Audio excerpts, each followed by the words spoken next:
In this video, we'll go over all the WoW news from the past week and try to compress it into a bite-sized video. The weekly event for this week is Burning Crusade Time Walking. Good thing to note about Time Walking is they finally upgraded the gear to item level 350. So TBC Time Walking, or any of the Time Walkings from now on, is going to be the quickest way to get a starting set of gear for a brand new alt, who can then go straight into Warfronts to get the rest of your gear. The Archaeology Bi-Weekly for this week is still for the Moose Mount. So if you haven't gotten the Archaeology Moose Mount yet, go over to Legion Dalaran and pick up the quest. You can do it at any level of Archaeology, and the mount won't be available again for another 6 months. So this is the last week to do it. And finally, the PvP Brawl for this week is South Shore versus Terran Mill. The Love is in the Air holidays going on this week and will be ending next Tuesday. A few things of note: you must be level 110 or higher to get the big love rocket when doing the holiday boss. They added a new Hearthstone toy to this event, which cost 150 love tokens.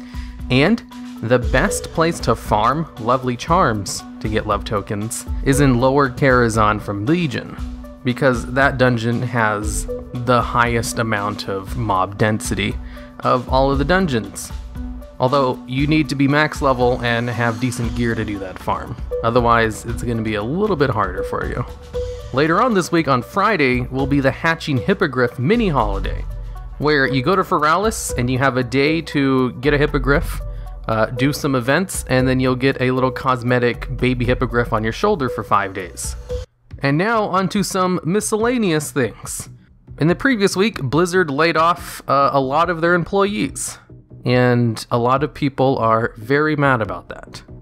The new allied races are confirmed to go live with the next patch, and some people are estimating the new patch will go live in as little as 2 weeks. I highly doubt these estimates though.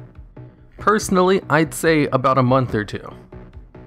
Healer mana regeneration has been reduced by about 50% for all healers in PvP, which is a pretty big change for PvP. Like, that's huge. Which of course has made a lot of people very mad. Every single piece of loot from the new 2-boss raid will have a unique effect on it instead of stats. And now onto the weather with the DevBot. Oh wait, we don't have that this week. Onto the microfact of the week. Did you know, when putting fishing into the game, they were nervous that hackers could use it to disrupt the economy, as it was the only activity in the game which gave rewards that could be performed without risk.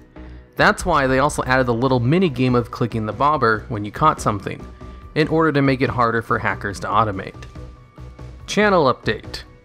No DevBot, and you might have noticed a lot less editing in this video than usual. Reason being, my hands are kind of hurting right now, so I'm giving them a break. It was either cut out a lot of the stuff from this video, or not make it, and I thought I could still do it if I just was very light on the editing. Luckily, I already use a voice-to-text feature in order to make the script, so, that's not really a big deal. It should go back to normal next week though. I'm just giving my hands a break this week, since I've been having problems with my left hand for a couple of months now, and I overused my right hand last week, which has kind of made it sore, as compensation for only using one hand.